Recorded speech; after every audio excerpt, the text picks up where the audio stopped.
샬롬. 오늘은 열왕기상 15, 16장을 함께 저희들이 살펴보려고 합니다.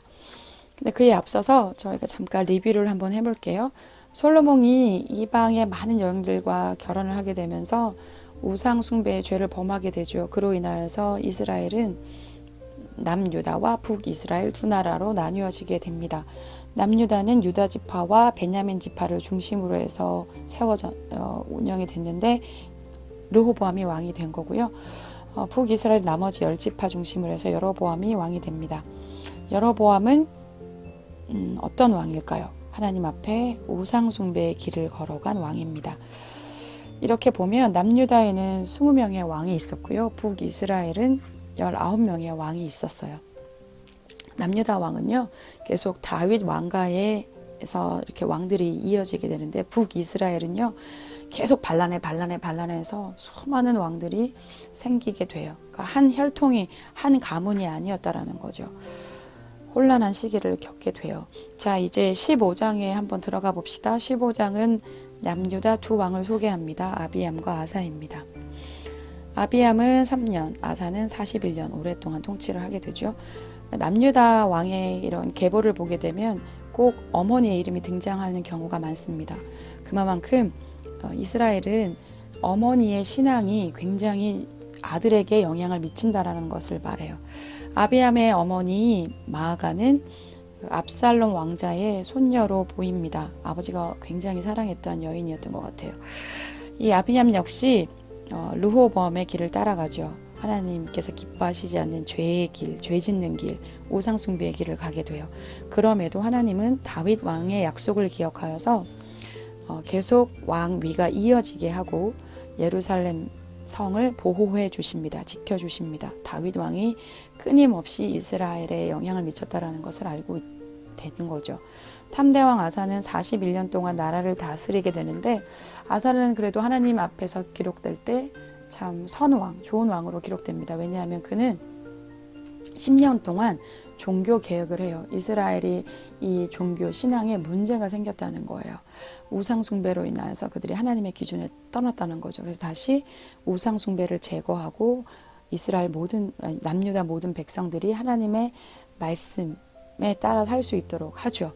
심지어 그의 할머니 마아가는 그 아세라상을 섬기는데 아주 열심을 했던 사람인 것 같아요. 그래서 할머니의 그 왕후 자리를 폐하기도 하죠. 그러나 좀 아쉬웠던 건 산당을 제거하지 못해요. 산당은 예루살렘 성전 외에 높은 산에 우상 숭배를 하는 중심적인 그런 장소였어요. 그만큼 많고 백성들 사이에 그것이 유행처럼 번졌기 때문에 제거하기가 쉽지 않았어요. 그는 또한 말년이 아쉬운데, 이스라엘이 쳐들어왔을 때 하나님께 기도해서 도움을 요청한 것이 아니라 아람 왕에게 도움을 요청하게 됐죠. 하나님 보시기에 이것은 참 아사 왕의 말년이 좋지 않은 모습이었다라고 해요. 이제 16장에 가면 이스라엘의 왕들이, 북이스라엘의 왕들이 나옵니다. 2대 나답, 3대 바하사, 4대 엘라, 5대 시므리, 6대 오므리, 7대 아합이 등장합니다. 나답은 여로보암의 아들이죠. 2년 동안 통치를 하게 되고요. 그리고 바사에 의해서 죽임을 당합니다. 바사와 엘람이 아버지와 아들인데요.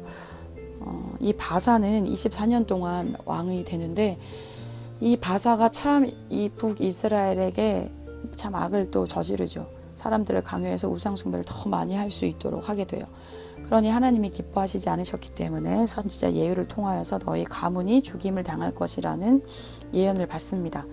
그의 아들 엘라가 시므리에 의해서 죽임을 당하죠. 이 시므리는 7일 동안 왕이 됩니다. 그가 이 바사와 엘라 가문을 완전히 없애는데, 하나님이 이 예후의 예언을 성취하는 인물로 시므리를 썼지만 역시 시므리의 이 살인한 것을 기뻐하시지 않으시죠. 이 시므리는 오므리라는 장군에 의해서 결국 죽임을 당합니다. 오므리도 역시 군대 사령관인데 이 시므리 악함을 심판받게 하시죠. 그런데 이 오므리는요, 악한 왕이었어요. 앞에 있는 왕들보다 더 악한 왕으로 평가를 받게 돼요. 여로보암의 우상 숭배의 죄뿐 아니라 그보다 더 많은 악한 또 죄를 하나님 앞에 저질렀다라고 해요. 그의 아들 이제 7대 왕 아합, 베스트 오브 베스트입니다. 어떤 면에 있어서 죄를 짓는 면에 있어서 그는 이 22년 동안 긴 기간 동안 나라를 다스리게 되는데 당연히 뭐 여로보암의 길, 우상숭배의 길, 악한 길, 백성들의 길을 그 길로 가게 하는 것뿐더러 그는 시돈의 왕의 딸 이세벨과 결혼을 하게 되면서 북이스라엘에 바알의 신전을 짓게 되고 바알 숭배를 수입하게 되는 거죠. 플러스 아세라상을 세우고 아세라를 숭배하게. 그러니까 더 많은 우상을 이 이스라엘 땅에 더 퍼지게 하는 거죠. 그리고 그는 하나님이 하지 말라고 했던 여리고성을 재건축하게 되는 일도 범합니다. 얼마나 악해요. 여러분 남유다 북이스라엘에게 하나님께서 항상 원했던 그 어떤 잣대 표준이 됐던 길은 다윗 왕의 길이었어요. 다윗 왕의 길이 뭘까? 열왕기상 3장 6절에 주인 대신 하나님 앞에서 진실되고 공의로우며 정직한 마음으로 주와 함께 살면서 나라를 다스려라. 이게 다윗 왕의 길이었거든요. 하나님 앞에서 하나님의 말씀, 하나님이 나를 보고 계신다 생각하면 우상 숭배할 수 있을까요? 그는 항상 진실됐어요. 거짓되지 행하지 않았단 말이에요. 그는 정직했어요.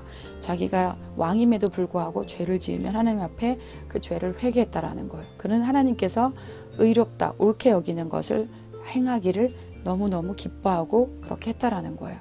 그런 길을 가기를 남유다 북이스라엘 왕들에게 원했던 거죠. 우리도 역시 하나님께서 우리 인생 역시 평가가 될 거예요. 이스라엘 왕들이 평가를 받았잖아요. 우리는 어떤 평가를 받아야 될까요?